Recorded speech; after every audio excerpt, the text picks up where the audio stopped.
Conceal the run equipment. I like Artificer. But It's yeah, one of my fighter's favorite pretty classes. easy. I've never played one. Please I don't. think I will. So you want me to kill off Khaldun? No. No. I don't know. I've looked at the artifice. I've looked at all the classes, and majority of them seem interesting or would be fun to play. But I keep having the Warlock syndrome, where the Warlock looks super cool and gonna be like badass and fun to boring. I mean, just boring, boring, boring. And then I look at the Artificer, and I just it doesn't do it for me. I'm sure it might be interesting if you get a couple levels into it and see how the things work together. But Artificer, Warlock, and Barbarian are probably my last three that I'll ever try. I I probably will can never play. totally do a barbarian. Totally do a barbarian. The one that I can't warm up to is Ranger. I just can't. In your Ice Maiden, we were all kind of playing outdoorsy type, so I played a Ranger, and I wasn't excited to play until I started murdering everything. I mean, it was like It was level the 5. land of perpetual night, and you were playing a Gloomstalker. It wasn't just that. I mean, I was doing tons of damage. I was attacking twice. I don't know. I was doing average 30 or 40 points of damage a round at level 4 or 5. Good Yeah, grief. it was a lot of fun. Yeah, Rangers are assassins. I mean, they can be built really easy, and it's just one feat. You have that feat that you -5 to hit, +10 to damage. Oh yeah. Good grief. Of course, That'd do it. Heath is right. As a Gloomstalker, You and were it's always dark. permanently I was invisible. always invisible, so I always had advantage. Permanently invisible. Yep. But I did get absolutely derped by a mind flayer at one point. That's right. I failed my intelligence saving throw at least with bless 7 times in a row. Mhm. And the cleric had us blessed. It was unreal. Hashtag blessed. Bless. Hey, Mike. Good evening. Good morning. Did you get your people around? Yep. They've been shuttled. Good. Shuttled and scuttled. I had a fun artificer in a play by post on the Discord server that I really enjoyed. It was Warforged, and they were from the Candlekeep library. So they were deployed to go collect information for the library, and the inspiration was HK-47 from Star Wars. So Yeah, they would always leave with observation. The thing we are looking for is not here. That sort of style of of communication. you are being rescued. Congratulations. Yeah, exactly. I did have fun. We got to 3rd level, I think, right, Mike? You were in that one. Sounds right. Yeah, because I think and their name was Onus. So I always like I've always enjoyed the droids or the androids or the kind of the robotic or synthetic organisms. I had an android in a Star Trek game named I had it, and it's called Newton. It's a weird name. Yeah, Newton was his name. But yeah, I had an R2 droid and a Star Wars game that I called R2R0, so phonetically R2R0. So and then Onus was my latest kind of created thing. And they were a lot of fun to play. I liked I did the Artificer armor and had the Thunder Gauntlets, and I don't think it worked, but one time after we got level 3. So, but two attacks and no, I don't think I don't think they got 2 attacks then. But I think an armor does get 2 attacks at 5th level though, but not quite there. My thing about the Tinkerer is it seems like it just doesn't do anything really well. Like, it's not a fighter. right? It's a hybrid caster. Or is it a full? It's not a full. It's a half. not It's full like a caster. paladin.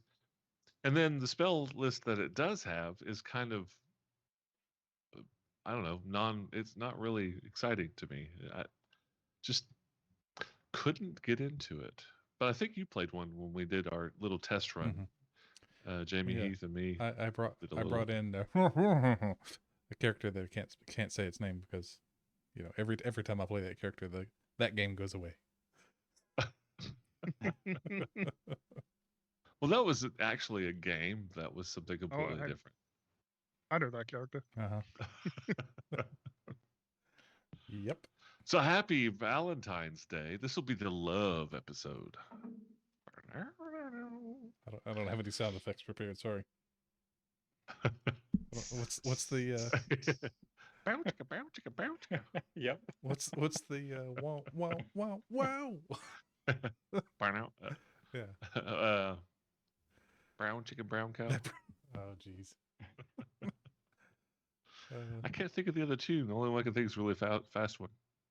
That's probably a good thing. I just searched for love on Sirenscape and I got abandoned lunatic asylum. So I got it. that's fair. They need love too. Oh, So it's Not fun. Wait, there's a romance sunset. okay. All Please, that should be played this entire episode. Can do. jeez. It's interesting. We had some discussions between this episode and last, trying to come up with ideas about what this cryptic message from Saint Cuthbert is, and I We've was asking everybody about their background. we've had ideas. what? You have, Mhm. but I seem to remember that at least Tarathiel had a background that gave him a contact, Mhm. and which this is gonna work out really, really well. So last time we played, you guys grabbed Sarkum, both pieces, brought him to Jinya. Jinya realized that she was now the high priest of St. Cuthbert's Church of Cauldron. Set her little minions about trying to get things settled, prepared Sarkum's body. You use the Star of Justice to cast divination to get some information about this Triel, who was the short red-headed woman with armor and the tattooed face that was described through Sarkum's Speak with the Dead.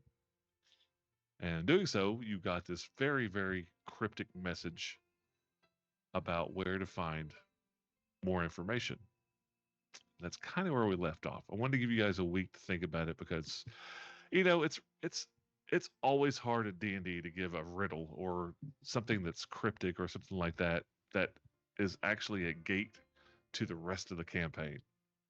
It's not something you can go, we'll just whatever, we'll think about it later. No, you got to kind of do this now, or else we'll move on to the next campaign.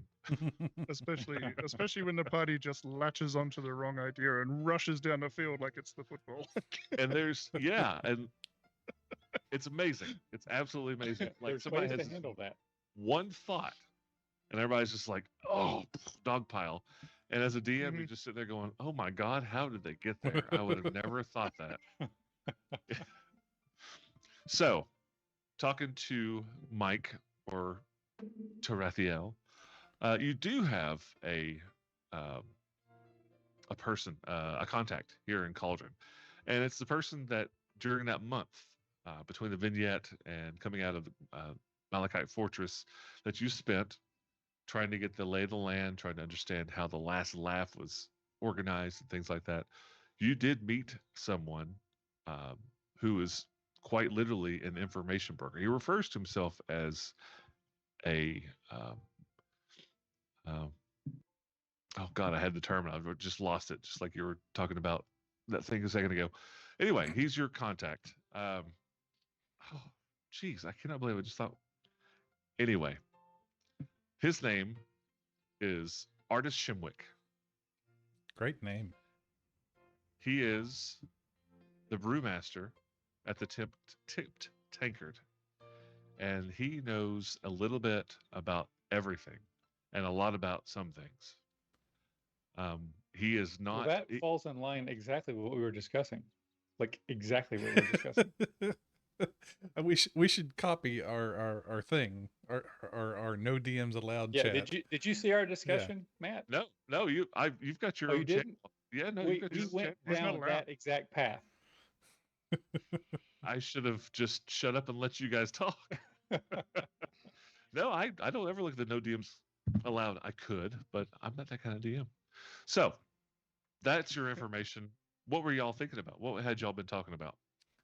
We were going to look for Art Garfunkel.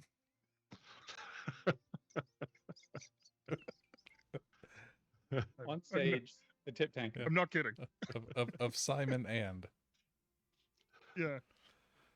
that we was were your gonna- that was yeah. your big discussion on the DM no DMs allowed channel. that's No, we did talk about talking to the captain and possibly Jackery, because she was an ex-guard, just to try and get some more information about Triel, to see if we could find some more information about her and where she might hang out. But we did discuss going to the Tip Tankard, which is a cop bar, to basically pull the same kind of thing. Okay. And look for art, and look for the crafter of the art, which would be a brewmeister. Brewmaster. Craft beers. Not a beer guy. Wouldn't have got that. Oh, well, that's okay. Craft hard liquor. that's a Is that specialization. more up your alley? So you're in Janya's office. She's been doing the preparation for the body. You guys are brainstorming. What is your plan? What would you like to do? Well, if guess- that's information offered by Tarathiel, then that clicks all the points. It checks all the boxes. So Mhm. yeah. Yeah, there's a Gonna go guy see- named Art at the Tip Tankard. Art of Shemwick. Artist Shimwick. And you've talked to him a couple of times. He is he doesn't not deal with anybody. He deals with everybody, but he's not with any one particular faction. You know, he does work Is with that the a last triple laugh. negative? Yeah. Yeah, I was going to say, I'm going to need a whiteboard to figure that one out. Right. It's a red string. Triangles. Sine. Don't do what Donnie cosine, Don't doesn't do. Tangent. He'll work with Well, the off on last a laugh. tangent. He has worked with the nobles. He works with the guard. He works with whoever just pays him. And he's not cheap, but he always comes through. That's the reputation you've got. If he gives you the information, it is always solid. So you're saying he's got this down to an art. Do you have inspiration? Yes. Okay. I lost Mike.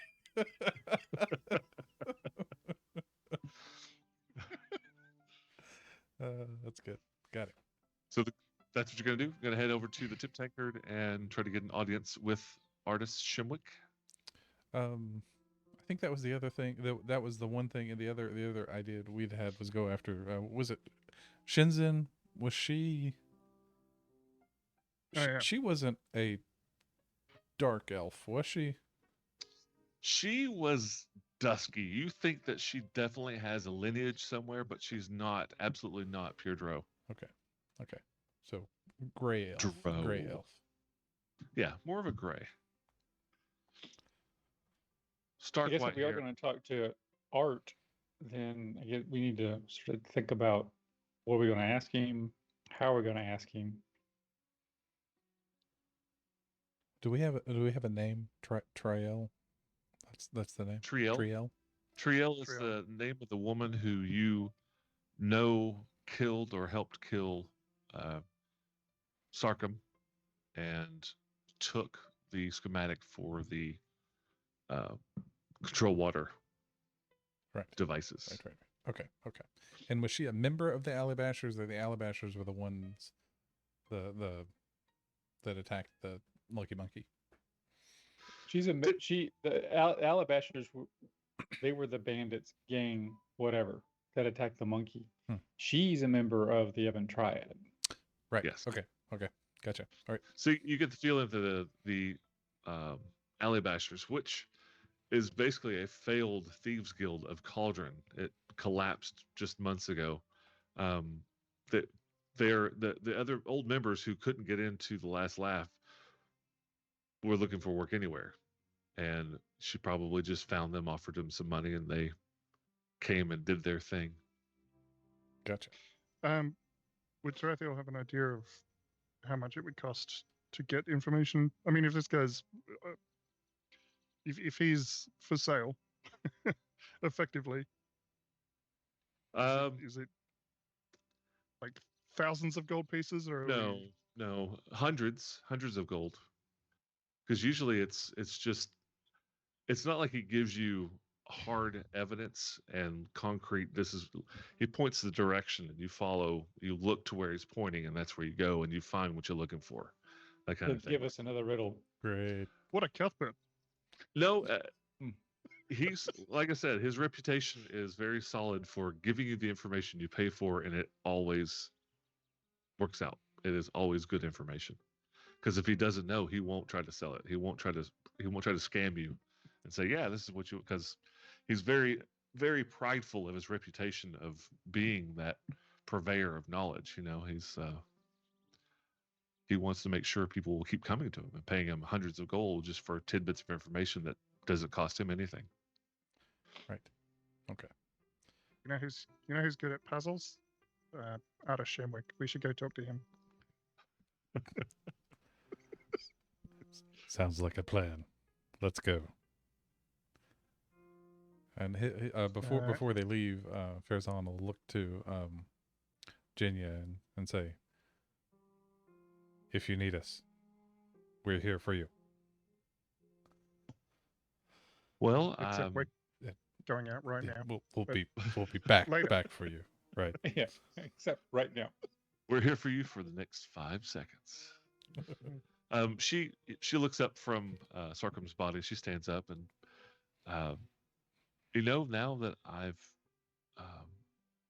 been the recipient of that spell, I think I have a pretty good understanding of how to cast it. So if I need you, I will cast Sending and send you a message, as long as you're nice. pretty much anywhere on the planet, I can get a hold of you. Sounds good. Speaking of spells, us talking about our friend Art at the Tip Tankard, who has this uncanny knack of knowing things. And I look around the room, Mm-hmm. and I'm like, remember the last time we were discussing how in the world the people in the Tip Tankard know that what was the kid's name? Patch. He went by Patch. How did they know Patch was doing things? We found the scrying device. Yes. You cast Detect Magic, and you detected a divination aura about you. It's an invisible sensor. You can't really see it, but you it was there. Divination. Yeah. So that may be why our friend Art knows what he knows. He's the guy behind the scrying device. So he's just listening to everyone. So I look around. It's like no more than 100 gold. I say to the corner. I don't know, Lord. I'll ask him. All right. Are we just going to walk in the front door, or we want to try and sneak up? Well, you would probably know best, since you're familiar with the situation. Is that right? I don't like going into the Tip Tankard at all. Me either. I don't mind. I can take care of this if you want.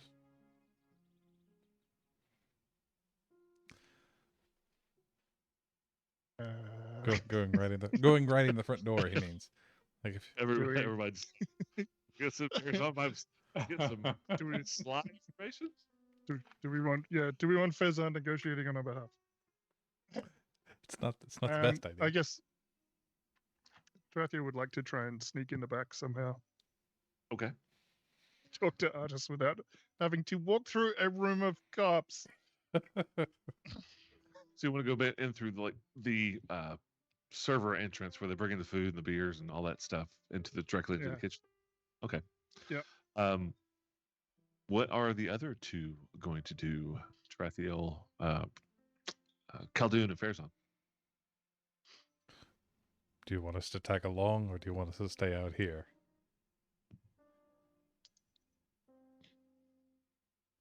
Sneaking in might be easier without the 8-foot tall Goliath. Yeah. What we could do is Yep. No offense, buddy. It's okay. put our heads together, like literally, and then we can wait out back. And if something happens, we can charge in and burn the place down. It's still raining pretty hard. It might be difficult to burn it down. Just saying. That doesn't But mean we can't try. it doesn't mean we cannot try. Absolutely. A challenge. I have fire spells of every level, literally. That's good. That's good. Well, let's say alright, that's yeah. Plan C. Yeah, that is Plan way too high Omega. on the list. You mean we could only come up with 2 plans and then burn the place down was the third? You know, All right, bring it. You know what? No pressure. That scans. That totally Bring- makes bring sense it for in. you guys. Bring it in, And Plan fellas. B was just Farazan destroying the place in the front door. yeah. Just walking in and demanding to speak to artists. Just see what happens. Yep. Tarathiel will throw the psychic whispers on everybody, reaches out and sticks a couple of fingers on everybody's forehead. I always, He doesn't need to. I He always doesn't need to do that. That just makes him happy. just touch it. I always get the Careless Whisper song in my head. You know what's going on. You know what the problem is. Hmm. I don't have roll 20 up. Please hold. I saw you roll. You rolled an 8. Yeah, I saw you roll.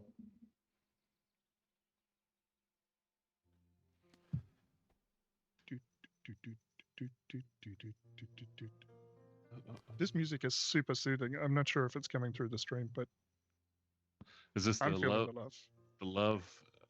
love song? Love Shack. Yeah. It's very soothing. It's very soothing piano music. Oh, it's not coming through, Cowart. Dang it. Uh, It should be. the sound set is Romance Elysium with music. Now I want to hear it. Well, you'll have to. You'll have to watch the. Yeah, you'll have to. You'll Watch have to watch the screen. VOD. Oh my goodness. Mhm. What just happened on 20? He put the information as opposed to the roll. Okay, so you got 6 hours. There's a roll. There's a roll there as well. All right, 6 hours of psychic bonding.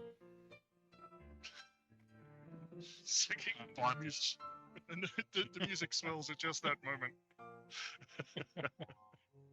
All right, so Alright, the guys. plan is to go en masse to the tip tanker, to the back door, and Tarathiel's going to go in and try to get in with Artis. That's right. Sneaking into the copper. That's going to go well. Okay. So you head out of the church, go around the perimeter of Cauldron over to the tipped tankard. It's mid-afternoon, somewhere around shift change. You get to the tip tankard, and it is booming. Don't see a lot of people on the road anymore. Even during the day when you're walking around. Yeah. I have hypnotic pattern, but yeah, I got a disco ball. Nobody's really out anymore because of the rain and the gully washing. Nobody, there are no carts out on the road. There's nobody traveling unless they absolutely have to go. So the city itself gives you a little sense of canopsia. It's a fancy word I learned along. I love that word. So it's that feeling of going somewhere that used to be really, really busy, like a really busy mall. And then when you go back and it's completely empty and everything's gone, that sense of hollow and I guess a weird Oh. nostalgia. So How do you spell nobody's canopsia? out. Kenopsia, I believe. I know I suck at spelling. Spelling it. Well, my first attempt came up as Russian something. Might be. It's I good. I think it's Synopsis sounds Norwegian. Yeah, me. it's Like is defined literally. as it's the website came up as the Dictionary of Obscure Sorrows. Yeah, I saw that. That's fantastic. The eerie, forlorn atmosphere of a place that's usually bustling with people, but is now abandoned and quiet.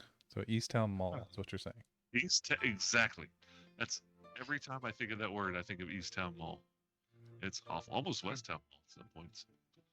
Keeping this dictionary of obscure sorrows.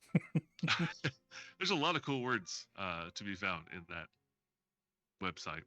So you're traveling through Cauldron. Nobody's out. You do see the patrols. The patrols haven't diminished, but you get to the tipped tankard. It is bustling. You go around the back into the alley. It's raining. It's misty. You all three have advantage on stealth, which would negate any disadvantage you may have. Sitting out in the back, not a lot of traffic back there. Everybody's busy inside the kitchen and the brewery. They're just trying to keep everybody happy, all the patrons happy. The two of you, Khaldun and Fairzon, hang out in the back in the alley, and Tarathiel, you head in. And it's just like one of those typical scenes where, you know, how they run through the back of the kitchen and knock the pans over, and that scene. You got the chefs and the sous chefs and the waiters running in and out. One or two waiters. It's not like a massive building, but everybody is very, very busy. And you know that the brewery aspect, where the larger kegs where artist does his art, it's in a different section. It's you can get to it through the kitchen. You go through the kitchen. There's a door. You go to the other side into the brewery area. You walk in. Were you trying to be stealthy? Were you trying to hide as you sleuth through the busy kitchen? No, I was thinking I might use the How to Disguise to just like transform into a waiter-looking person to slip through the kitchen, and as long as he's moving quickly enough, then nobody's going to pick up on the fact that he shouldn't be there. Grab a clipboard. Perfect. Yeah, I need a clipboard. Give me a deception with advantage.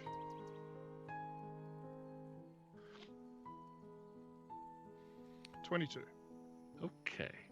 Yeah, you walk in and you pick up a platter, turn around, spin on the back of your heel, set it down, grab a drink, set it on this other platter, set the platter down, and move on through to the brewery, and nobody even blinks at you, noticing that you walk through.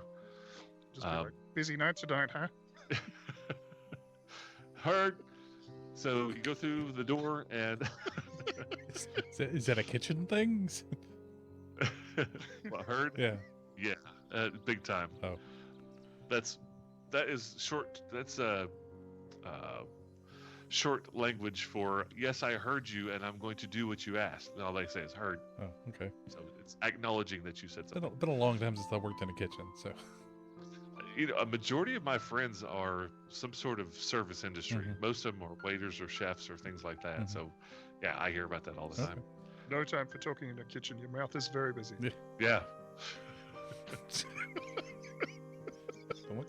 So you step into the brewery area, and there are two massive tons, like the big 200-gallon large kegs with ladders going up to the side of them. There's a few people in here. It's not nearly as busy. And you see artists, and you recognize him. You've seen him before. You may have actually spoken to him in passing during that month because you were gathering information. And you found out he was the guy to talk to. So you've spoken with him before, but nothing in particular. You see him up the top of one of the ladders, and he's got a long ladle, and he's tasting the current brew. And you're still in disguise as a waiter as you walk in. Mm-hmm. Nobody's really paying a whole lot. Like, people glance at you, but they just keep moving, Yeah. Hey, yeah. And he looks down, hangs the ladle on the side of the ton. Tarathiel, how you doing? He's good. I've been better, but I've been a lot worse too. So he slides down the rails of the ladder, stands in front of you, got a towel in his hand, cleaning his hands. What can I do for you? after your specialty, some information. All right. I'm after a woman used to be a guard. Goes by the name of Triel. Red hair, tattooed face. I know her. Know her well. Do you know where I might find her? Sure do. And what will that cost me?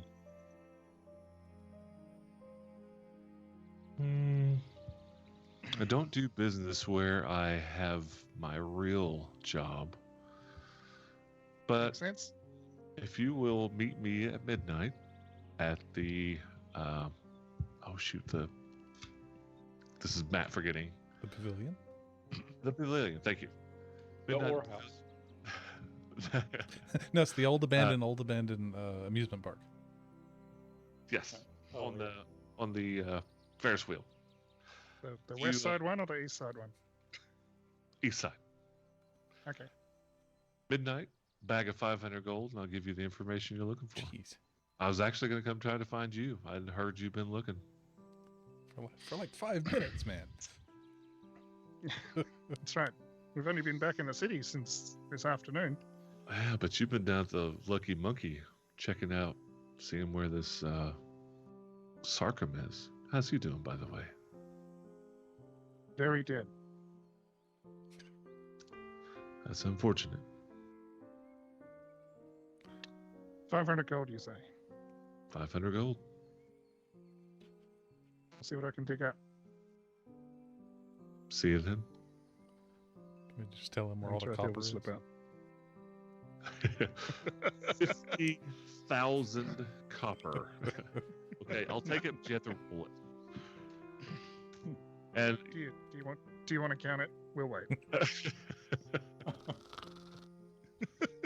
oh, and as you're leaving, and he goes, "Oh, Tarathiel, just the three of you, nobody else." All right. And he heads to the other ton, and he's going up the ladder. He basically goes back to work. Trevor will slip back through the kitchen and back to the other two. Okay. Well, he's got the information we want, but we can't get it till midnight. It's going to cost 500 gold. Seems a little steep. I mean, Well, what's at stake? this whole city is going to fill up like a cereal bowl and overflow. Do cereal bowls overflow? I don't know. We're gonna find out. Right in the middle of swallowing. Cereal? Are you having cereal? I don't know. That's good. That's good. Oh, All right. So Does that seem odd to you, or does that seem sort of like par for the course? Tarathiel, you know he never deals in information at Tip Tankard. He doesn't mix those two careers together. He always does it outside somewhere. That makes sense. And usually he asks people to come alone, but you guys kind of have a reputation. Didn't seem concerned for his own safety. Mm-hmm. And does the price seem reasonable? It fluctuates. That you seems see- you a said- little. You said hundreds, so 500 doesn't seem out of the realm of possibility, Yeah. but it does Yeah. feel high. Yeah, I mean, it's. You think it's a little higher than what you'd expected. You probably would have thought maybe 300, 400. Mm-hmm. So it's a little higher. It's a little bit more. It's a little bit more than what you thought. Yeah, Tarathiel's not overly greedy, and he has money, so at the moment, I could see him just being willing to pay it. Okay. Let me do that in character. the price seems high, but I don't want to muck around, and I want Art to stay on doing business with me and not selling me out to his friends just because he holds a grudge. Well, he probably does business.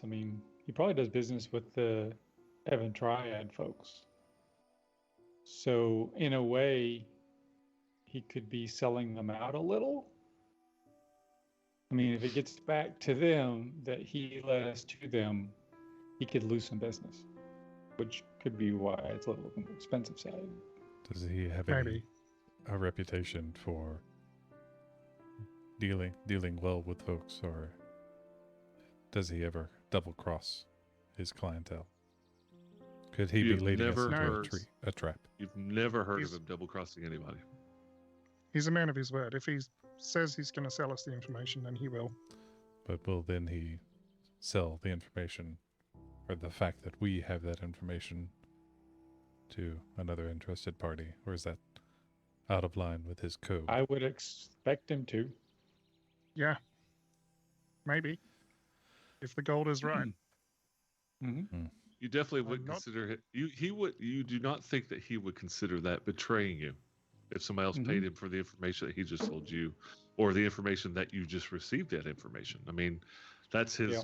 that's his trade is trading of secrets. So I'm it's not no guarantee sure we that can- he won't sell the information that you now know where Triel is to somebody else. I do know that we probably can't afford to buy his silence. Yeah, probably not. Okay. So All that's right. on the other side of the lake, right? It is. And just believe keeping it's- track of time, are we evening, afternoon, It's- morning? I it's- can't remember. It's like 4 in the afternoon by this point. Okay. We should go get a taco. I was thinking the exact same thing. I could eat. While we were waiting outside, I'm like, hey, Farzan, where's the taco truck? Well, there are no trucks out on the roads. No food Because of the rain? trucks. Yeah. Everybody has vacated the streets by this point. But the Hmm. regular places, everything's open. I'm not saying that the store, the brick and mortars are all open. It's just nobody's out. You always get the best tacos from the carts, though. That's true. Bloody flood season. This is the worst. This is the no taco season. Should we? Should we go to the Drunken Morkoth for a meal then? I think that's a good idea. All right. Head back to the Morkoth. Just gonna relax till midnight. No other plans. It would give you enough time to do a long rest if that's something you're interested in. But I think you guys just did one, right? I think we Yeah, I just did. don't think I need one. Okay. So you head back. You see Nalini bouncing around from table to table. She comes over to you. What can I get you? Do you have any tacos on the menu? Show. Oh, really? Keep bringing I'll have- keep bringing the tacos until we're about 4 deep. Yes. Yeah. Lots of 4D. Lots of tacos, please. And she flutters off and brings you your ales, your beers, your drinks of choice. Brings you tacos. They're not great. It's, like gas Yeah, that's station what I figured. tacos. And it's not the best tortilla. It's like you asked her for something. She told the cook, and the cook's like, all right, see what I got. And made taco-esque It's just- kind of food. Yeah, he pulled It's his. just a slice of bread folded in half with some meat just crammed in the middle. Well, he took the bread and he like squeezed it really tight to make it as tortilla-like as possible. Yeah, he pulled his Some left sauce. boot off and cut a circle in the sole, and then put the stuff in. Here you go. It's, The folded sandwich. Yeah. Call it a taco. without doubt, the worst taco I've had in a week. And Tarathiel is careful to say that once Nalini has moved away. So you guys eat, drink, be merry. If there's nothing else that you want to do, we'll skip ahead to time to go. I did want to take the opportunity because we're sitting down and having a meal to just ask Farzan what his favorite food is. Well, it's Is there food that you miss? I mean, what do Goliaths eat up in the mountain? the same thing Goliaths eat in the valley. Anything we can get our hands on. Surely you must have a favorite. I mean, what did Mother make? Let's see. I would probably think. Let me think about that for a second. There were large elk that we would hunt for, and those have a very distinct taste. I don't know if it is because of the mountains, the altitude, but I haven't found anything like that since I've left home. He takes a bite and kind of pulls it away a little bit, with effort. He says, "This is definitely not the elk that I'm used to." This is an acquired taste that I have no desire to acquire. I agree. Yes. he takes What it, about like dips it in the ale a little bit. we'll soften it up a little. Soften it Yeah, up a little bit. It's a little stale. That's for sure. What about you, Caldoon? You seem to Well, I enjoy anything generally red. like meat, yeah. But you know what? I've really developed a taste for this bacon animal. It is fantastic. Bacon animal. I It's have good. no That's- idea what this thing must look like. It must be like eel, perhaps, maybe a snake, but it's good. Roving bands of bacon through the tundra. I think there's a bacon farm somewhere in town. We should go check it out. I would love to check out a bacon farm. That's got to be Uh, good. It's called the Marble Slab. All right, that's all I got. What about you, Tarathiel? You don't eat meat, do you? Did you say Tarathiel you does. didn't? No, he does. Oh, okay. For me, it's definitely tacos. It's a thing that the elves at home didn't have, and when I first went to Sasserine, that was where I spent all my money until somebody took all my money. It was unlike anything I'd ever had before. It is a unique food, that is for sure. Yes. Yep. Very good. Bacon. You know what? We need bacon tacos next time. Oh, I'll bet that's good. I'm gonna Sure, I'm gonna can open have I'm gonna open a bacon taco stand as soon as I figure out where to get these bacons from. I wonder if we could get some of those big elk into a taco. Huge taco. We'd get it. Just like a 1 foot Just an dial, elk. yeah. An elk wrapped in a Elk tortilla. wrapped in flatbread. I could just see a flank, with a taco. Actually, that does remind me. When we went to Disney, they had these Ronto wraps, and I don't remember what they were, but they're all the recipes are secrets. But yeah, nice big thick flatbread, taco shaped thing, and it was fantastic. But yeah, something like that. You see the barkeep behind the bar cleaning his perpetual glass, just shaking his head no, like as you discuss bringing tacos and bacon and all these different kind of meals. Because usually what you get here is whatever the meat of the day is in a steak form or a stew, and a lot of the local fruit like plantains and tropical fruits. That's pretty much all they serve. So the fact that whatever they did, you kind of feel like they went above and beyond to give it to The heroes of heroes, Cool. the local heroes of town.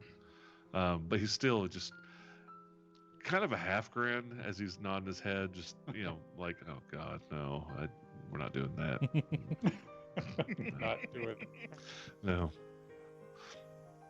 All right, let's go see a man about, I don't know, evil redhead bitch. All right, you guys head out 11:30ish, or whatever time you want to. I don't know how early you want to go, but how early are you going? I mean, it's We 10 wanna minutes. be on- It's 10-minute walk. Yeah, we want to be on time. I'm happily leave at 11:30. Head about Yeah, 11:30. yeah. The rain has let up a little bit. It's not as sideways as it has been for a couple of days, but still coming down rather hard. Get around to the pavilion, walk up to it, and again, nobody's out and about. And go. How do you approach the pavilion? Are you going to be sneaky? You're going to walk into the middle of it, in the middle of all the pillars. What are you doing? Boldly and without caution. Yeah, Okay. I think we'll just walk in. We're not trying to hide from artists.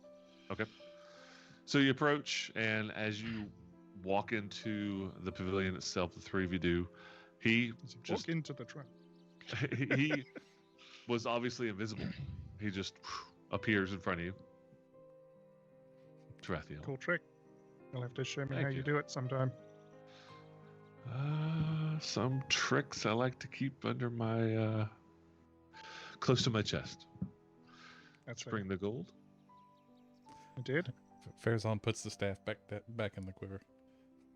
Poof, it's like, "Ah!" He holds his hand out, takes the bag, just looks in it, shakes it, weighs it, nods. Let me remove 500 gold pieces from my inventory.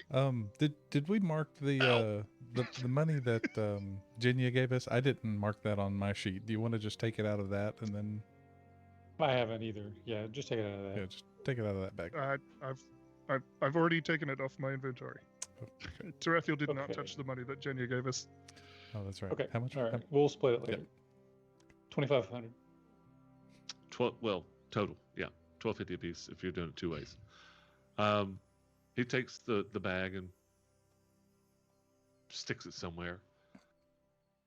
Triel has been holding up and God, excuse me.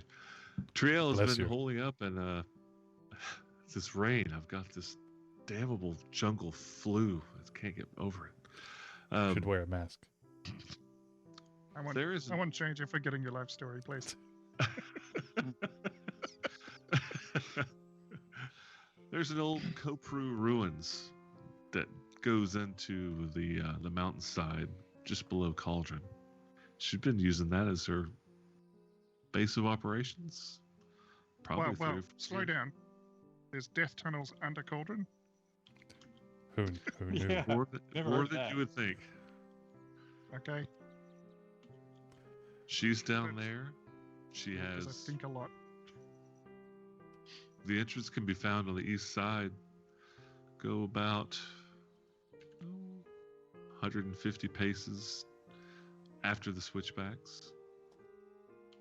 Hang a left, and where there's a nice rocky outcropping, there's going to be a lot of brush covering it.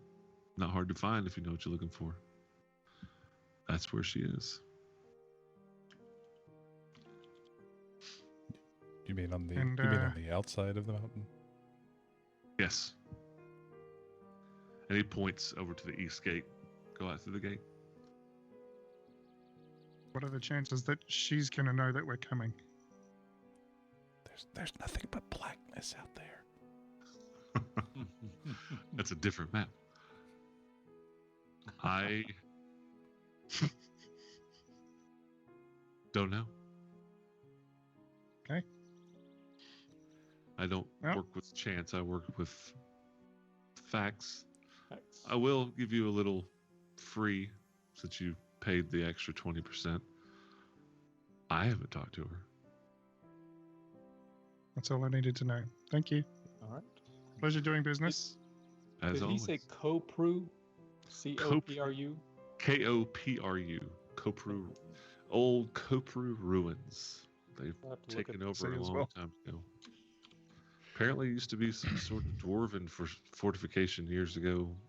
You don't say. Koprus came in, and the Koprus went out. So Kopru is like a dwarven family name, or Give like me a heritage of?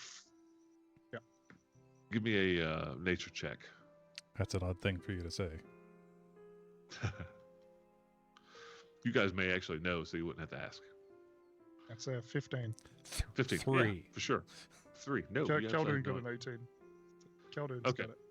So both Khaldun and Tarathiel, Kopru is an aquatic race, kind of like Murlocs or oh shoot, Sahagin? Huh? Yeah. Sahagin? sort of like that, like a cousin to a Sahagin, but more literally more like a Morlock from World of Warcraft. You know, la, la, la, la, la, la, those kind of guys. Oh, okay. Amphibious, vicious. Like a you know, like a they're- Grindyloon? No, they don't have squiddly feet. But like they are like Morlock. They're like Morlocks. Yeah. I mean, that's the best description I gave you. They look like, fish people with Goldfish hand. people. Yeah, with that can run around. They're not as like squat and dumpy. They're more long and lean, but Like a tall Lakatha. yeah, they're not known to be a very pleasant race, especially to non-Koparu. But who is? I was going to say, to be fair, neither are the Gith. Hey. Hey. I'm I mean, I'm working really making hard a gross at my people generalization. skills. Doing a great job, buddy. An artist just kind of half bows, hands back. Good luck. And he casts a spell and turns invisible again. That's a neat trick. Man, that is cool. I need to learn how to do that. That is cool. I'll show you sometime. Yeah, Khaldun's sitting there going, "Yeah, whatever, show off. I can do that too."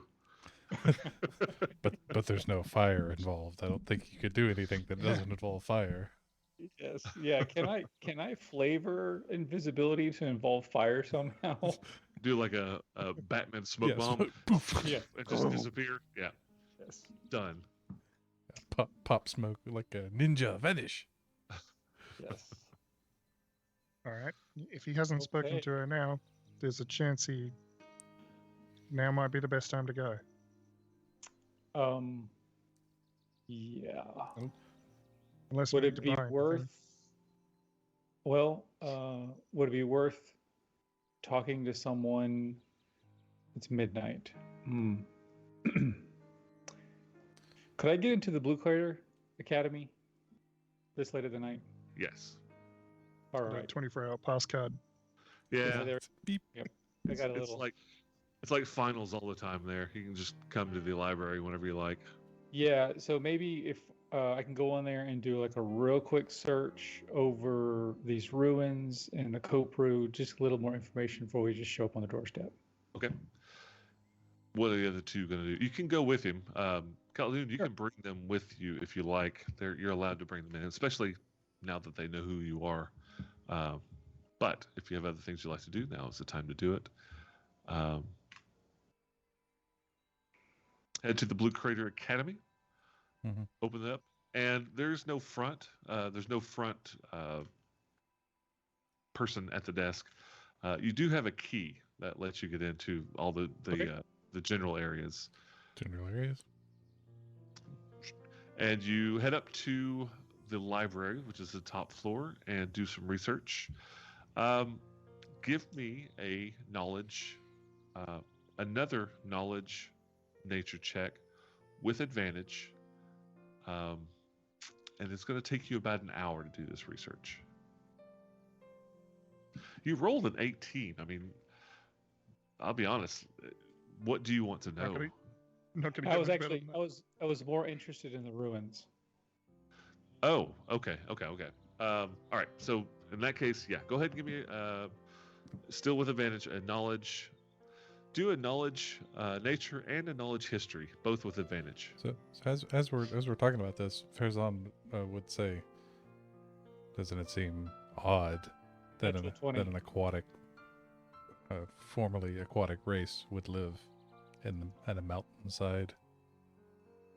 I don't know. There's a big old lake in the middle of this crater. That's a lot of water. Tarathiel standing there just wringing out his cloak. There's plenty of water, Fezan. But only a few months out of the year, right? Well, I that's mean, maybe- that water's got to go someplace. So maybe there's some natural fissures. I mean, if we get down to those ruins, we may find like underground creeks and lakes and all that kind of stuff. Maybe a giant cork. We could just drain the lake underneath the. Pull that sucker right out, or set it on fire. maybe Or set it up. Boil when it off. maybe when they first got here, it was flood season, and so they built everything, and then the rain stopped and they left. Yeah, sure.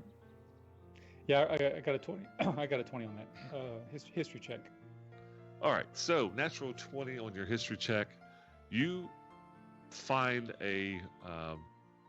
not a whole chapter, but you find someone's personal journal from about 100 years ago in this area. who wrote about finding a cave entrance, a perfectly hewn cave entrance. Looks like a 6-foot diameter lava tube. And he was an explorer. He went, huh? Lava tubes. We don't know what that is. Never seen one. He writes about exploring down the tube. He traveled for a good 10 minutes down the tube, so it figured probably a quarter of a mile down into the volcano, and it opened up into a subterranean lake, like you were just talking about. Okay. And in the distance, he could hear movement. Wasn't sure exactly what was moving because it was dimly lit by algae and fungus throughout the cavern. But what he could make out was there were some actual structures that had been built out of the stone in the sides of the walls, carved in out of the mountain, and some of the style of it was dwarven. Yeah, and this was about 100 years ago, and even then, he mentions that some of the dwarven structures look like they've been melted.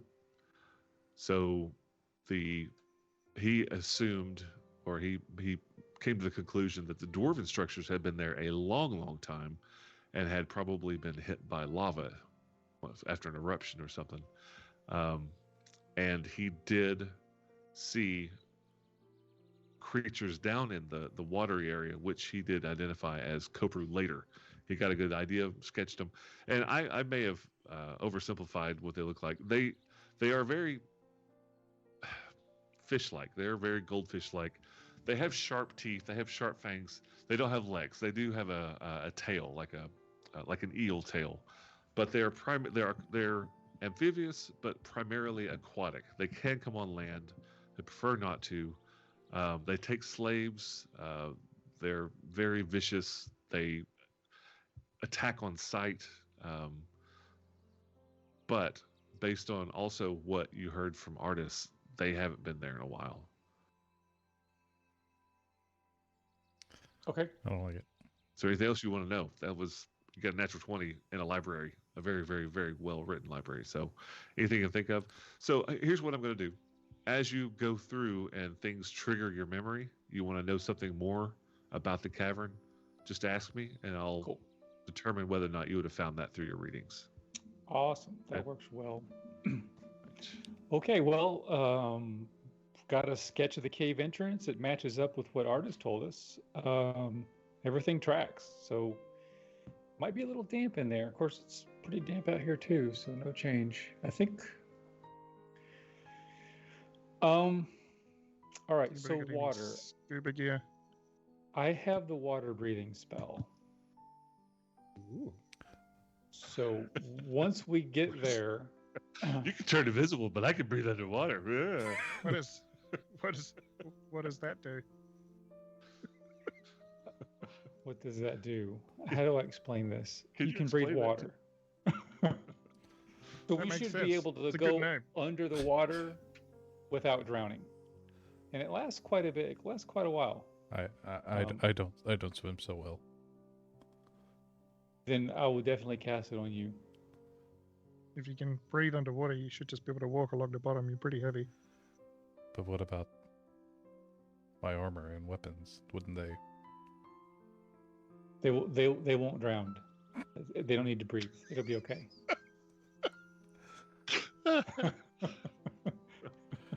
I'll cast it on them too. Well, I'm just Uh, worried that I'd be stuck at the bottom of an underground lake, not being able to get back out once your spell ends.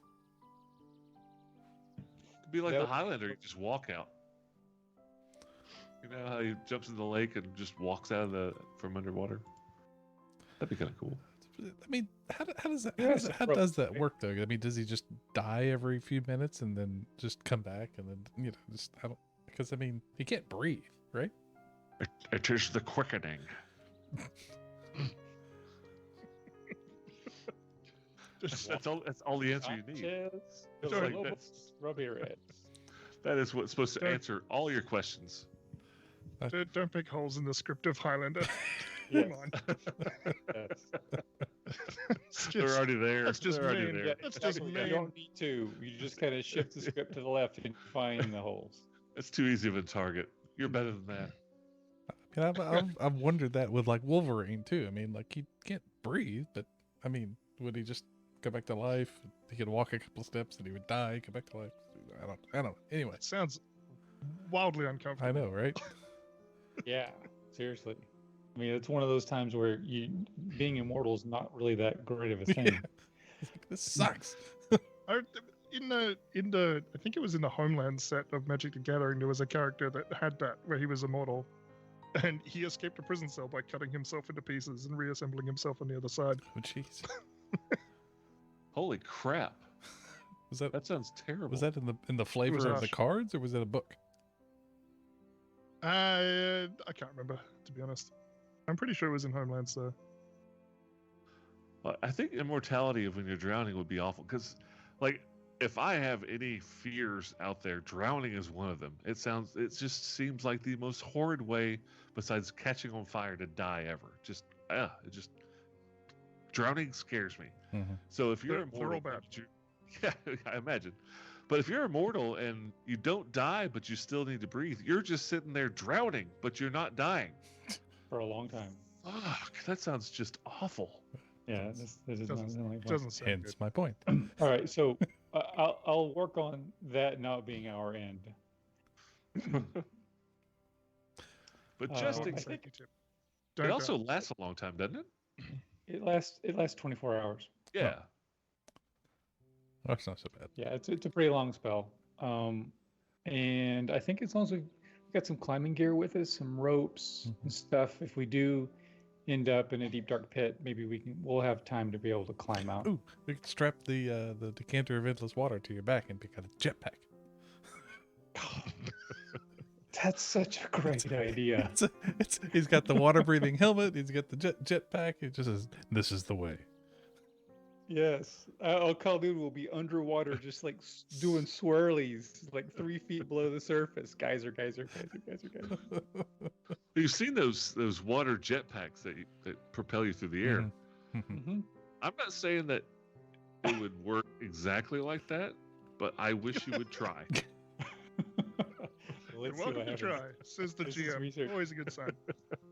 As long as we Um, take notes, it's research. Mhm. I try to yes and as much as possible. So yes and you die. So, while Khaldun is doing his research, Tarathiel is just hiding copper coins behind furniture.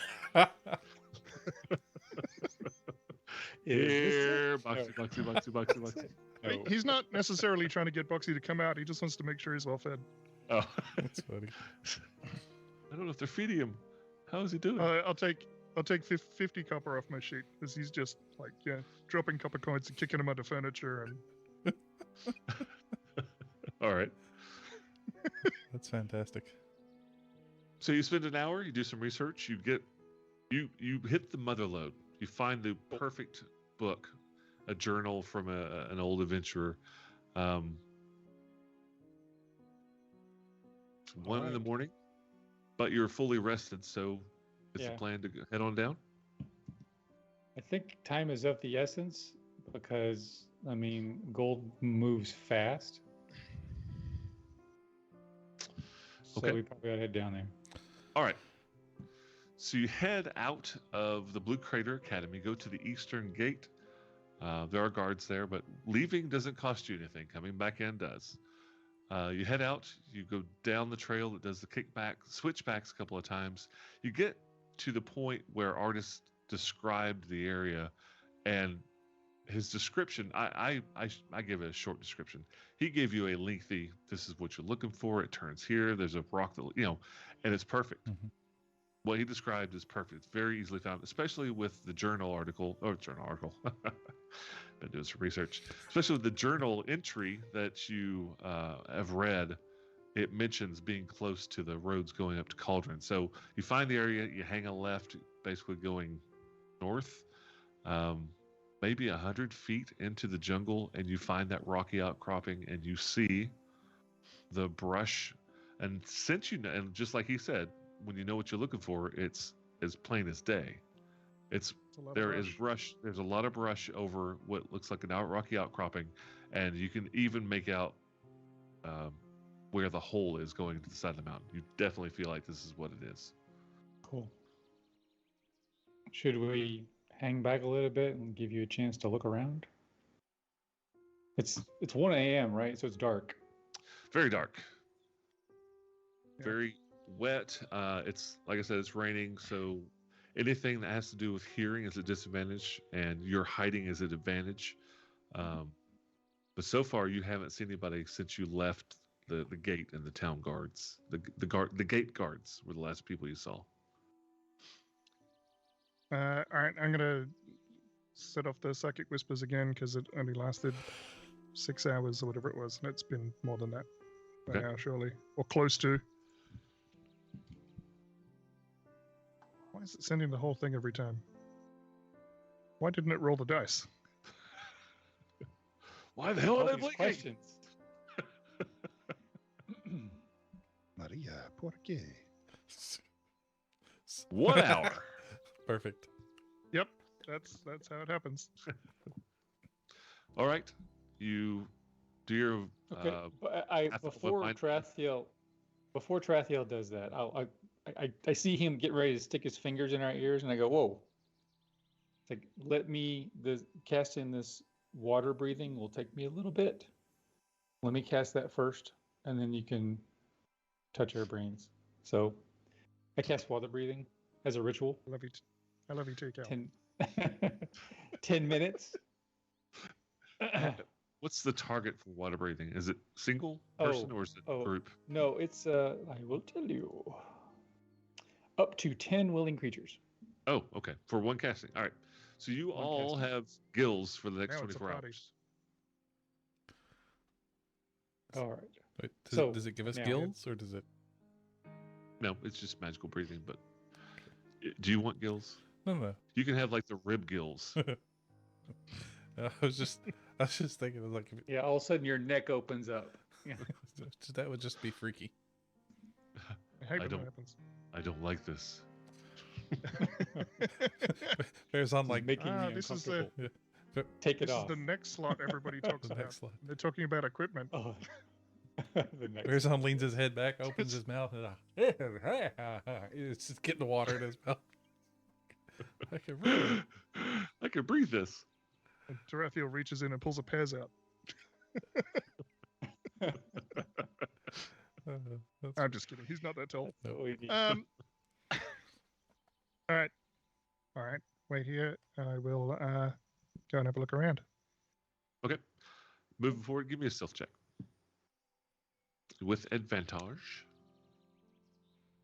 And after that, give me a perception with disadvantage. 19 on the stealth. Yep. Perception 6. Perfect. Okay.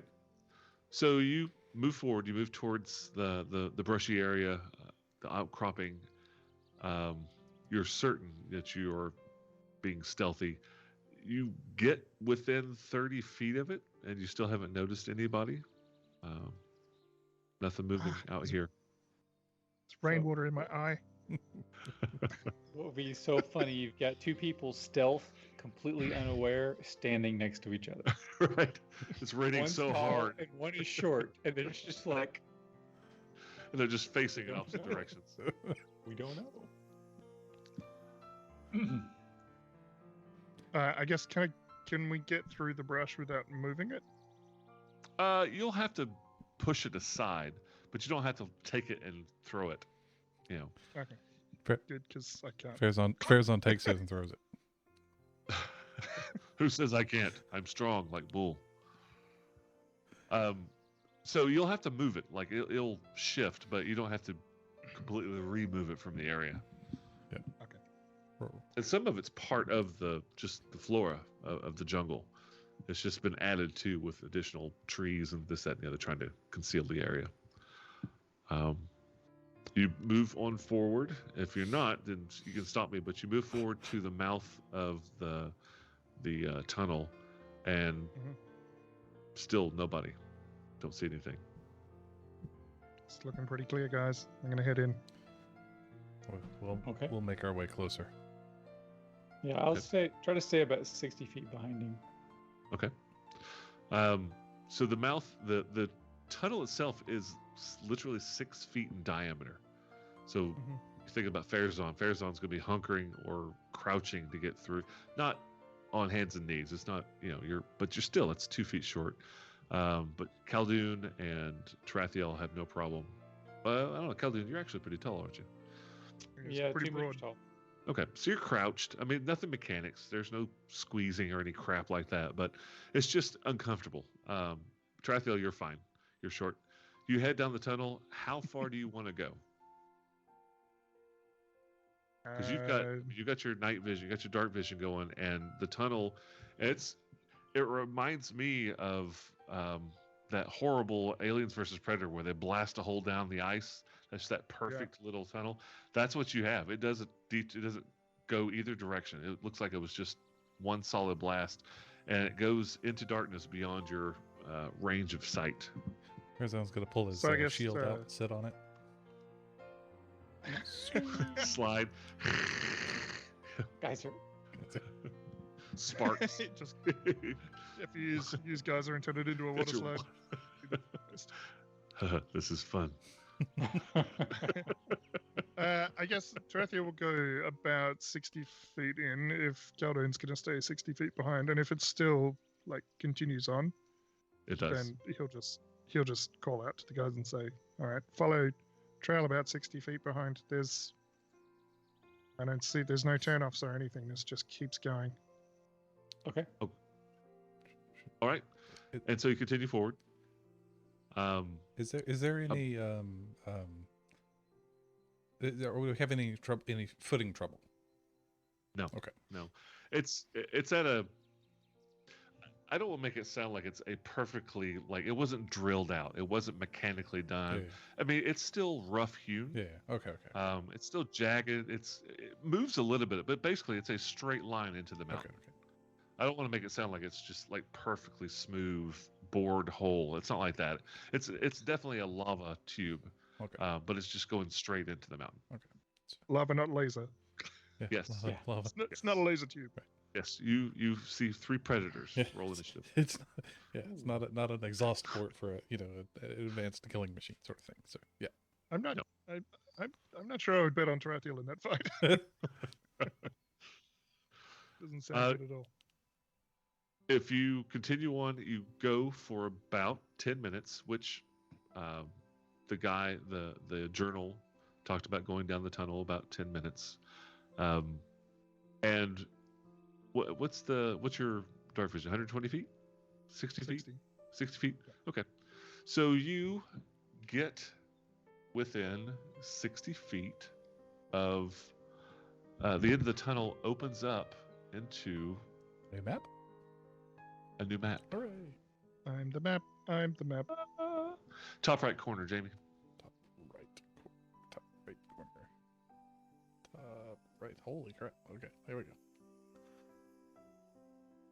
There we go. Sam Tube. Tarathiel was ahead by about 60 feet. I'm going to put you back here because you're seeing an opening 60 feet. I want to give you heads up what's going on before you walk into the opening. Let's look here. Tarathiel takes off his armor. Blindfold. That's right. Yeah. So the map starts 30 feet away, but you're 60 feet back. And what you see is that the tunnel opens up. And as you get closer, you can tell that it opens up into a landing. And you can hear in the distance very, very soft, gentle, not even like a tide, just lapping of very still water that's just barely moving. And you can smell, it doesn't smell good. The air gets thicker as you go down. It does get a little warmer, and it smells like Fish. rotten seaside. Not fish, more like kelp and organic material, but not like decayed or rotten flesh. Not like that. It's like a hot seaside in a cave.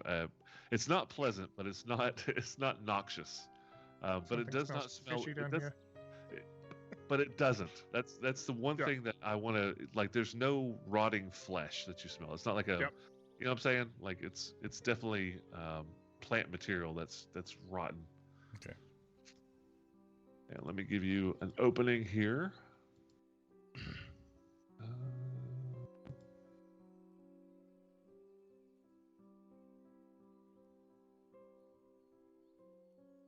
Clicking on the map.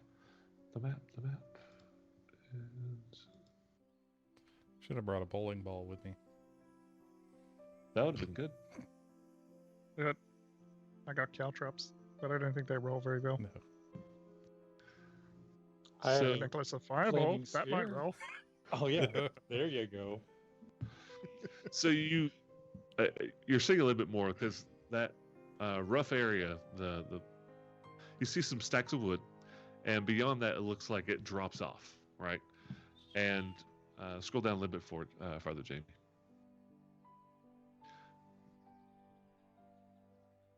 Okay. You can see on the southern part, you see that little rounded edge. That you can tell is a building, a stone building that's been Oh, crafted up on top of this landing.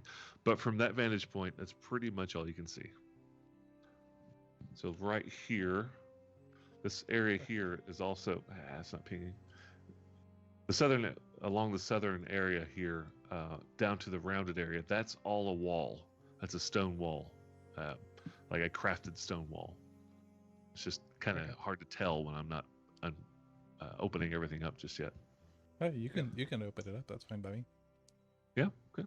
Thanks. I mentally send to Trathiel, why don't I pull out Pazel and see what she can see before you traipse down there?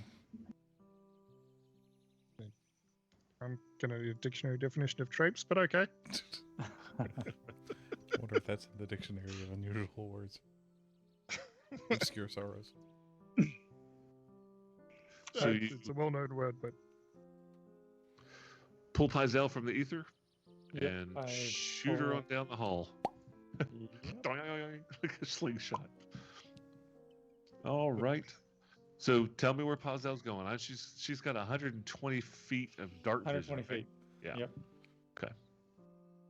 So before I send her down there, I'll send her down a ways, and then concentrate and kind of use her vision to see what I can see, and then fly her down. Okay. Do you have access to a Pazel token? Oh, I think I do. Hang on one second.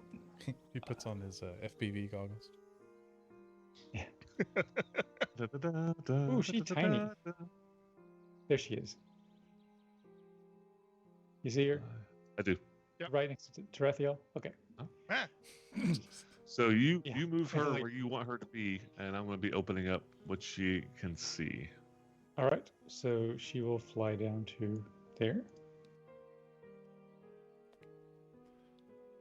Okay. So I haven't opened it up yet, but she sees the wall. She sees the rounded room at the end of the wall, and she sees where it drops off. But and it's just open beyond the drop off, beyond her sight, out 120 feet. So out here it's just void. Well, you can tell that you're on like a landing over. You hear the Oh, I see. water down Got it. below, Okay. like a cliff. Okay. She doesn't notice any creatures or anything. Oh, No. there Oh, you gosh. go. So she can see quite a way. Yeah, she can. All right. Then I will I will fly her around the corner. So I was assuming she was out at the mouth of the cave. Oh, okay. Okay, got it. That's why I opened all that stuff up for you. And she's got 120 feet. Hang on. She it sees a lot- worries me she's when like- there's a giant lake in the middle of the map, and it's actually on the map and not just like the edge of the map. That's a Listen, little her- metagamey, but still Her concerning. vision is incredible. Mm-hmm. You hear that, Puzzle? The DM is praising your vision. Yeah, that's what it is. Praise. Oh, look. Excellent. All right, and she can see literally on the edge of her dark vision Mhm. what looks like some chiseled walls, like some structures have been built into the side of the cavern or as a part of the cavern. Okay. And this tracks looking thing, what is that? That is a pair of ropes that goes from that circular building Okay. down to the far end, Ooh, a gondola. out of her vision, kind of like a gondola. Yeah. It's an excellent place for a All trap. right. And that little hump to the south, that is the round building. It's hard to see because you can't see inside of it, but Okay.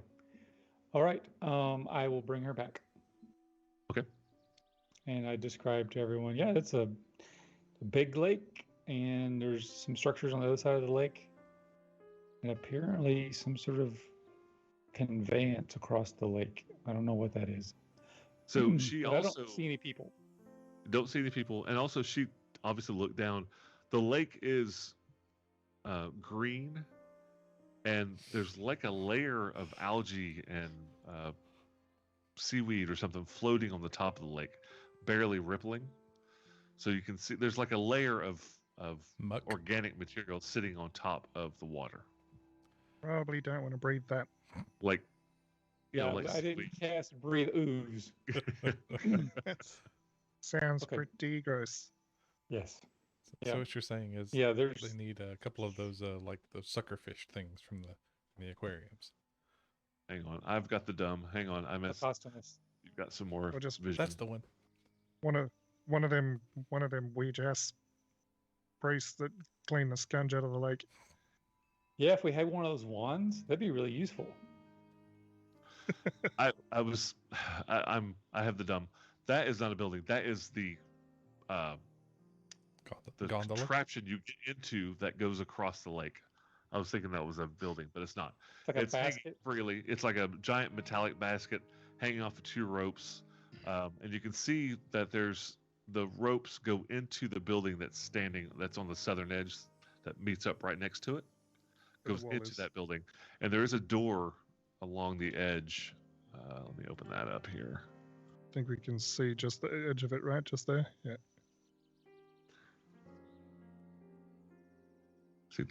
I think that's more accurate. I think that's everything you can see. Okay.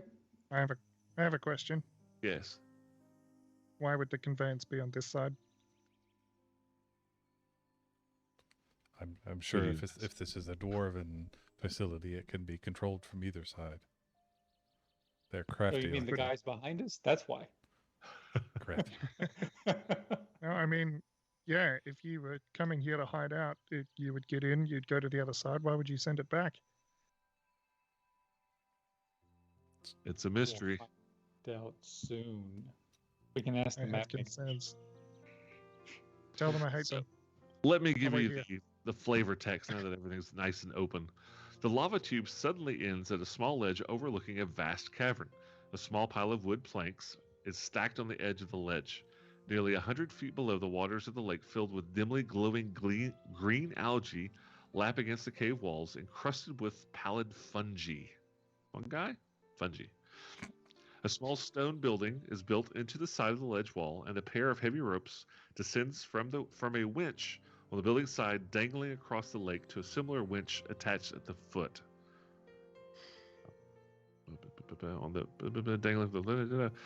Suspended on these ropes is a rickety wood and iron cage mounted on a system of pulleys.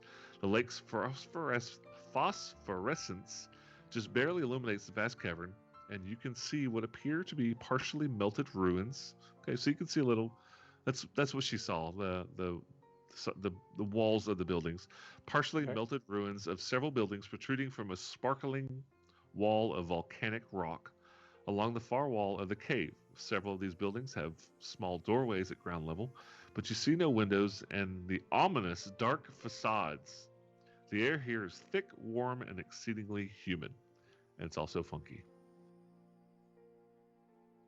Did Well, you say it was at least it's 100 not feet gnomes. down to the water? Yeah, 100 feet. It's 100 feet. Probably don't swan dive off after casting water breathing. Got it.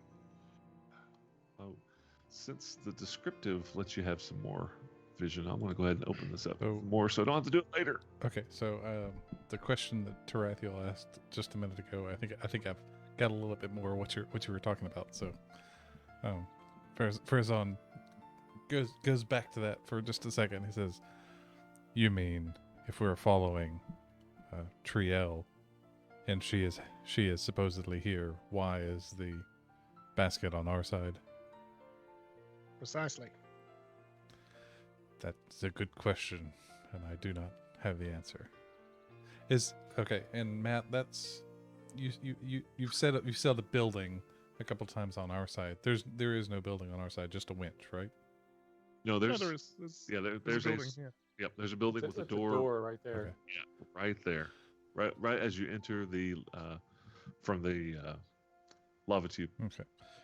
So in that case, Farazan says, "Well, if she's not in that first building, then this would be as I'm pinging it so you see where the Yep. door is. it's a very tiny little ping there because I'm zoomed out way far It's on a the screen.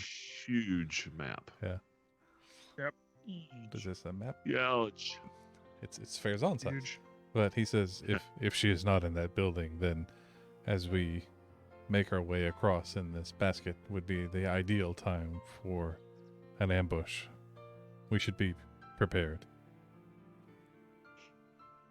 Yeah, unless we don't use the basket. All right. Can Tarathiel kind of sneak down to the front of the tunnel and just have a peeky poo? Sure. Roll for Peeky Poo. With advantage. Uh, Are you proficient in Pinky Poo? Nothing really changes. Okay. Do you have questions about the area? So it looks like those Nope, planks just- of wood are the cage is off of the ledge a little bit. It looks like it's probably set the wood set there to make it safer to cross. Does that make sense? Like the planks are there to, like going onto a ship. The planks are there to go from Okay. the landing Oh, onto up the, into onto the basket. oh, Up it's into like the a basket. gangplank. Yes, like a Right. game plank. Okay. But the building's not Alright. big enough that this basket like goes into it or anything. It just No. kind of comes up to No. it. Okay. You can see the edge of the mechanism, the winch that turns and shifts the basket up and down Okay. the two ropes.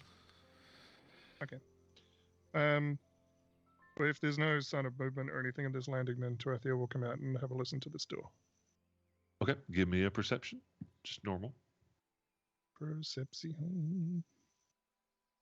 20. 20.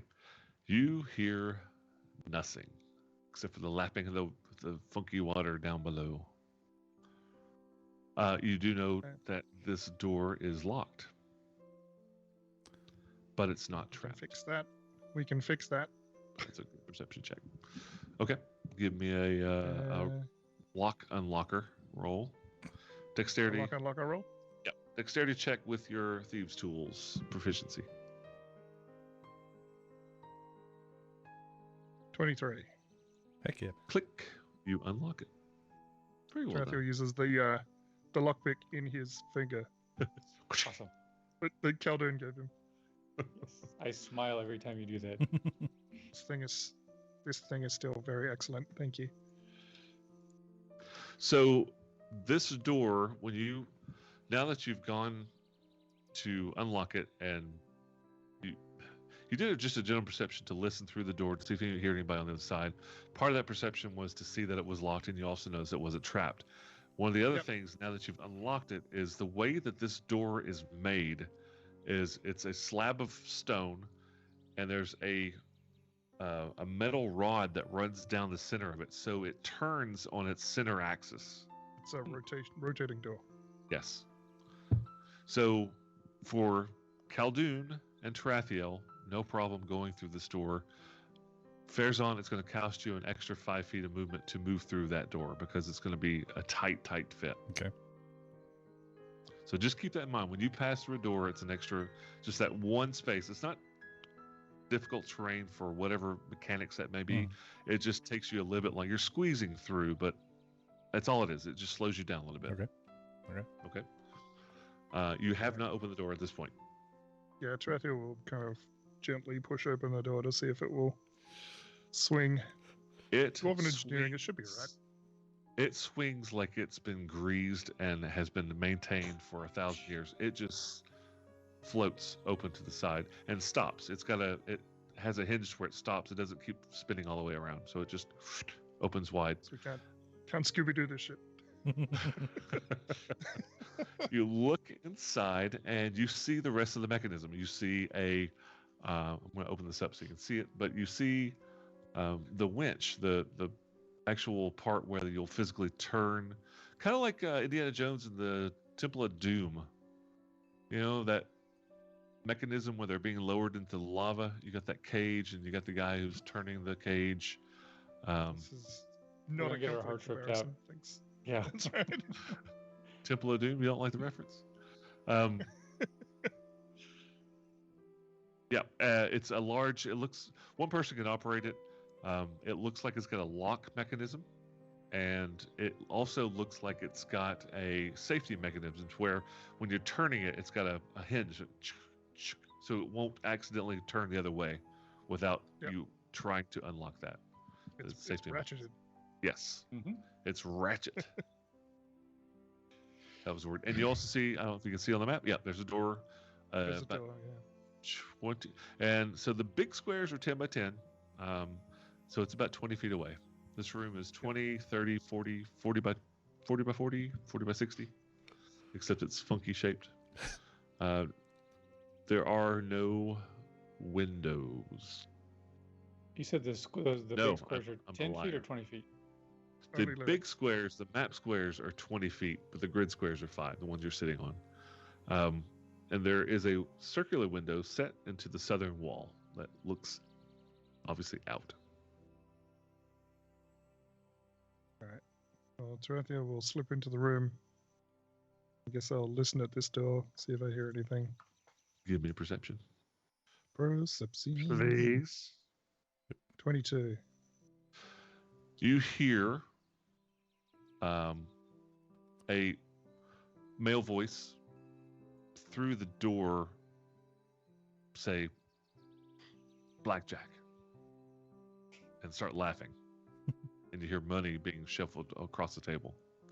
And you hear another voice grumbling about losing another 5 silver piece. You hear 2 voices. You sound like they're playing cards and at a table. All right. So before, I'll report back to the other two because I can talk to them from here. You get the brain thing going. It's a couple of people playing cards. They seem pretty preoccupied. And then I just want to slip down and look out this window. All right. Give me a perception check.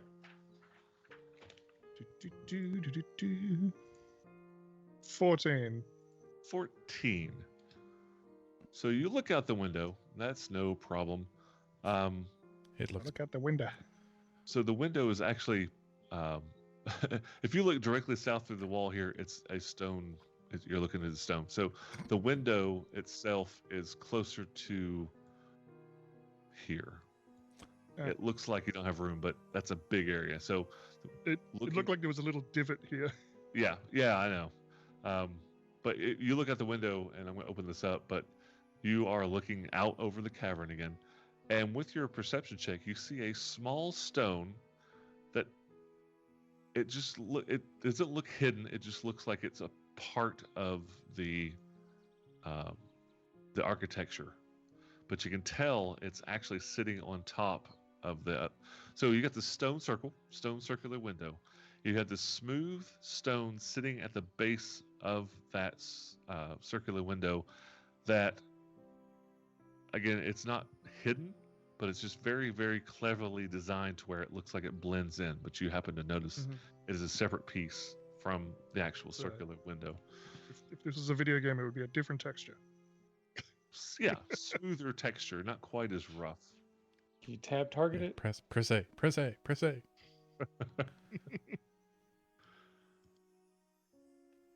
I guess, yeah, I want to carefully take a look at it without. I don't want to touch it just yet in case something awful happens. But So you see about 60 feet, and right here, you're looking along a wall. That's what I was saying. If you look south out of a window directly immediately a second ago, you've been looking. No. This reminds me of my And- first apartment. It had the spool and everything. Oh yeah. Yeah, you know, the big, Was that your the table? big wooden spool that everybody has at one point or another in their life. Wow, I got that perfectly. Amazing.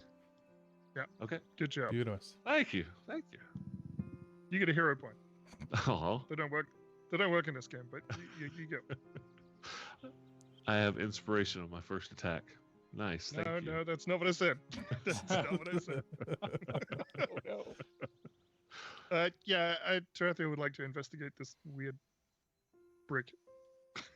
Okay. Stone. It's small. I mean, your metric, about 8 centimeters in diameter. It's about 3 inches in diameter. Okay. In American, it's somewhat flat and smooth. It looks like a perfect skipping stone. Is the best way I can think of it. So the circular window is rough hewn from lava rock, magma rock. Very well done, but this rock sitting on top of it, made from the same material, it just looks a little different. So how are you? You said you're going to look at it. You're going to examine it. Yeah, I guess like is it free? Like is it just sitting there in the windowsill, or is it freestanding, or is it like embedded into it? Does it look like a button? Like what? No, it's sitting on the windowsill. It's a rock on the windowsill. Like it's its own thing sitting on the windowsill. Is that what you're asking me? Yes. Yeah. Okay. It's the perfect skipping stone. It is. It's probably worth at least Yes. 2,000 gold. You found it. Concerned that it's like a stone of alarm or something, and if I poke it, it's going to go terribly. Or a mimic. It's a little Yeah, baby. I man. guess how heavy? I am fond of How mimics. heavy does it look? Ounces. Like it's tiny. It's no joke. It's thin stone, 3 inches diameter.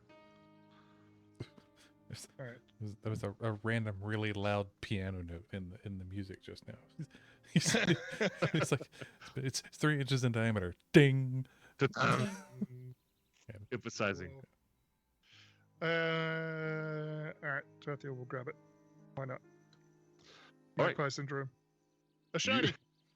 Ah, you reach out, you grab the rock, and what you just hoped it wasn't is exactly what it is. Dang it. A loud alarm starts blaring from this stone. I mean, if you were 100 feet away, you could hear this thing going off. And you hear from the other side of that door that you were just listening, you hear what sounds like somebody was leaning back in their chair and they fall over, and they start cussing. The other one, you hear another chair scooting out, and it sounds like they're drawing weapons. Roll initiative. Oh no. You got a rock of alarm. Yeah. Yes, you do. A Perfect. very, very, very loud rock of alarm. Yes. Absolutely perfect. Yes. It's a pet rock. It's I alarming. call it Rocky. It's the eye of the tiger. When it has little little spawn, you can call them pebbles. All right. Anybody get above a 20? 15 to 20. 18. 18 Khaldun. 10 to 15. Keep going. Farazan, my God, Farazan got a 2. Tarathia, what you got? Natural 1 for a 5. And what's Pazel Tarathia have? Flat-footed as his loud music is going off. He's just like, 16. 16. All right. It is round 1. There is no surprise. Except for the No, no. surprising sound out of this. I know, I'm pretty surprised. Holy I'm like, shoot, likey. Khaldun, you are first. what's the default iPhone alarm sound? That's what's just blaring out of this thing. I think it's more the little horn from the mask. Ahooga. Ooga. Let's see. Part of me wants to change to combat music, and a part of me thinks it's hilarious to have this romantic piano in the background Easily while we romance. murder each other. I'll step in the room. I look around. I look at Tarathiel. I'm like, what's going on? What the hell? He just like holds out the rock to. It's a loud rock. It's the What do I do with it? Make it shut up. Put it back. I am going to prepare. I'm going to cast and hold Firebolt. So Preparing I'm ready Firebolt. So I'm holding the flames in my hand, and when someone comes through that door, I'm going to blast them. All right, what's Pazel doing? She's next. She's going to hang out on the landing and keep an eye out for whoever's going to stab us in the back. All right, Tarathiel. Really, with a natural one? Yeah. You're not the only one that rolled the natural one this afternoon. Okay, good. Tarathiel will gingerly put the stone back in the windowsill. Just put this Oh. back where it goes. Just That's joking. right. And All right. then he will Add it. attempt to hide amongst these mechanisms. Okay, give me a stealth check. Stealth should be right. Shouldn't need inspiration on this. It's a 14, but I'm gonna throw a whatchamacallit, Psychic's eye. a psi bolstered knack on this. Psi bolstered knack. Wow. Yeah. what do I mean? So that will add 4 to it for an So 18. Okay. And then it should still have a bonus action, right? That could be your bonus. You can hide as a bonus. Yeah. But yes, I'm- yes. Either way. I want a caltrop in front of the door. All right. I should be able to drop two caltrops, so one here and one here in the 2 squares. in front I of the door. will take care of that. Right about Shma. Okay. I'll just leave that there then. That'll be the 2 caltrips. I'm going to find the. I'll find the token for it though. Yep. So, bonus and an action. You got to move. Going to do any moves? I kind of moved to hide in the rubble Okay. somewhere. And so I'm All not. right. I don't want to be standing directly under the window, basically. So the stone, it's not causing any damage by any means, but it's loud and incredibly annoying. What? Yeah, it works well. You take psychic damage. Psychic. Okay. Dress is You, going to take embarrassment damage. Yes. Emotional damage.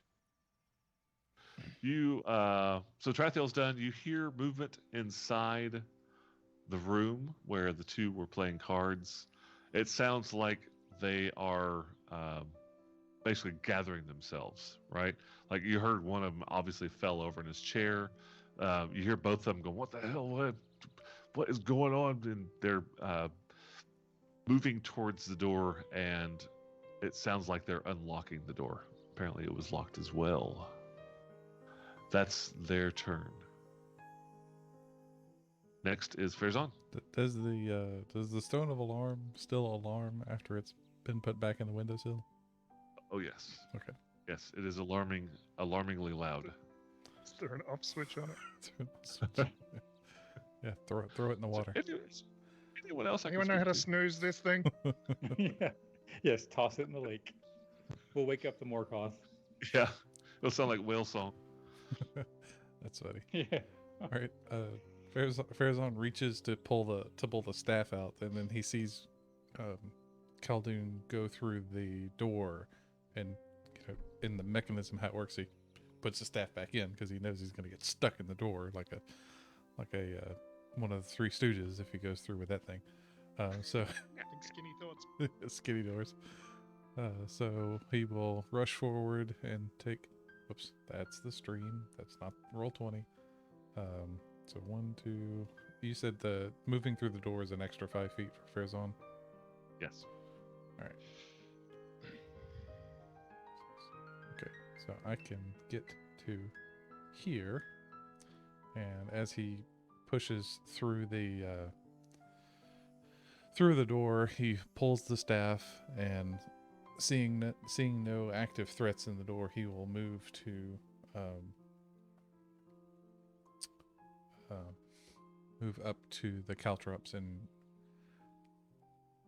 take a defensive stance with the dodge action.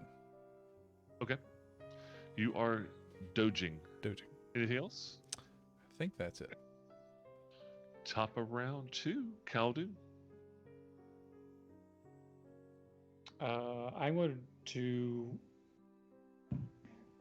I'm going to do the same thing. I'll prepare to cast Firebolt. So I'm just sit here and hold the flames. Okay. And so when something comes through that door, I want to blast it. I'm going to take a step north. So maybe I'll have a clear shot. Okay. Anything else? That's it. Pazel hanging out. Pazel, yep, she's going to have her head on a swivel like a owl. Rathiel, it's your turn. Tarathiel will prepare to throw a psychic dagger at the first thing that comes through that door. Okay. The door opens, swings, gently gliding like it's got WD-40 all over it, and through both sides of the door, right? Mm-hmm. Two of those thugs, they look similar to I mean, they're not like clones or anything, but 2 thugs, like the ones you fought in the happy Monkey. Lucky Monkey. Lucky Thank you. monkey. The Lucky Monkey run out, and they've got their shield, they've got a long sword, they're wearing chainmail armor, and they just plow into those caltrops. So I don't think they actually get that far, because both of you guys have range on them. So the door's open. You have you see 2 people. Farazan has a ready to action. No, you're dodging. Excuse me. Khaldun, you have a ready to action. You can choose the top or bottom one.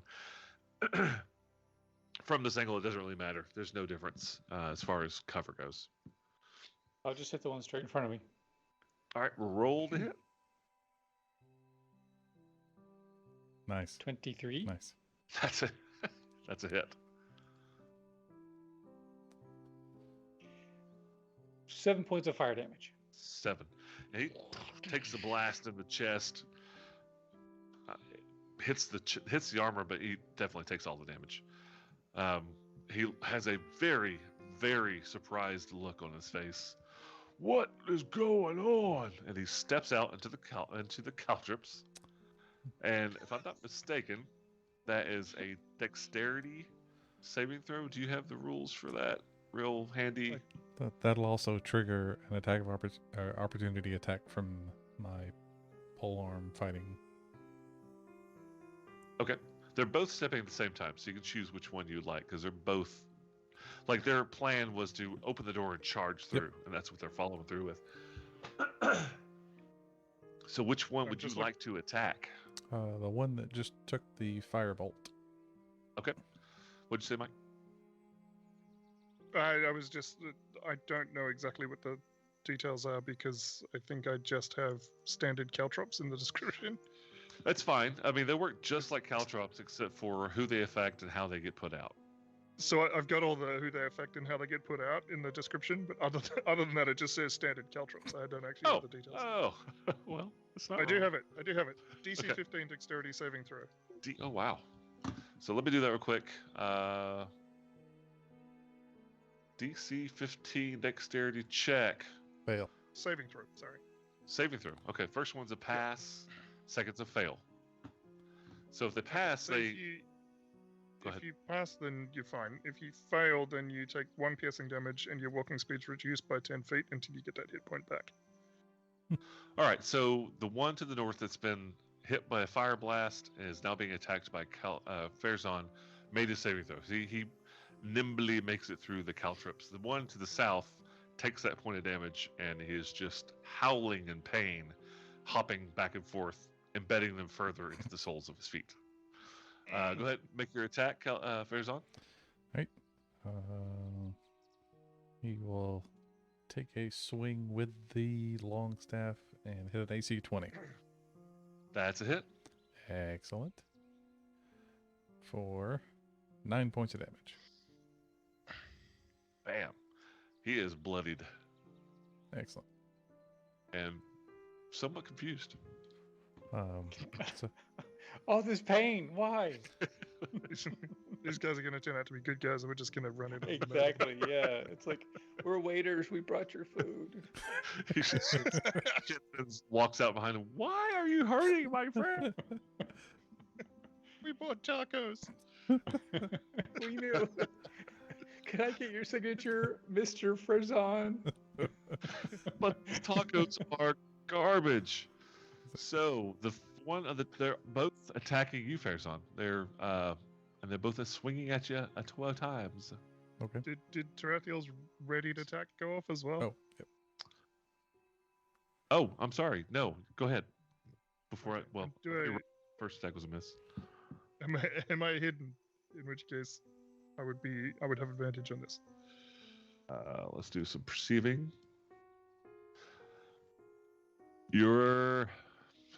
That's weird knowledge to have. The bottom one doesn't seem to be aware of you. The top one kind of glanced cool. at you at one point. Yeah, cool. Well, I was going for the bottom one anyway, Okay. because I have a better line of sight on him.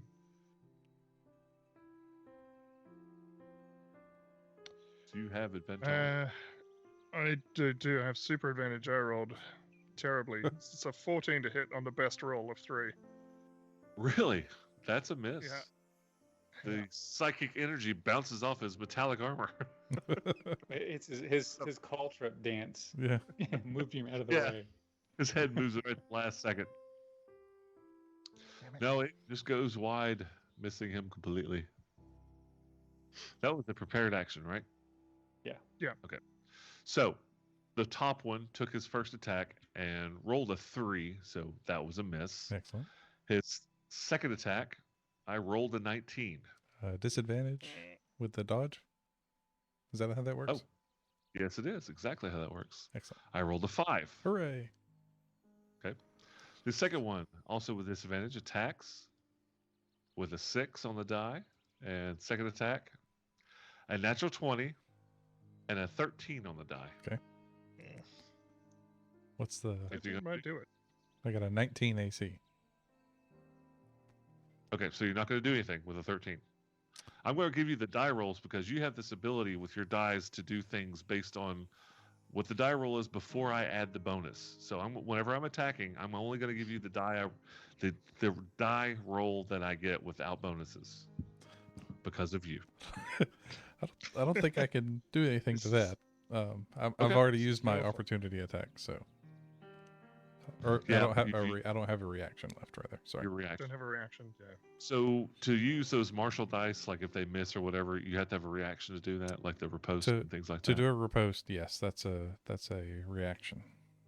Okay. And would you say your arm class was? 19. He missed. Excellent. That's it. That's both swings missing you because you've got your spinning your giant staff around as a shield. It's now your turn. Yeah. Farazan. Yeah, I see him kind of like, doing that windmill thing with his parrying, but not in reality. So the one to the one to the north is bloodied, yes? Very much. Okay. He's taking a lot of damage. He's taking 16 points of damage. Excellent. So we'll reduce our number of threats by 1 before we start asking questions. So he's going to take a swing, jab forward with his long staff, hitting an AC of 25. That's a hit. Another 9 points of damage. And he falls. All right. With his second attack, Into the caltrops. Yeah. Sticking his eyeball. thud. Um, Cheek. so Farazan's going Man, to. I'm gonna get that back. Farazan's going to swing the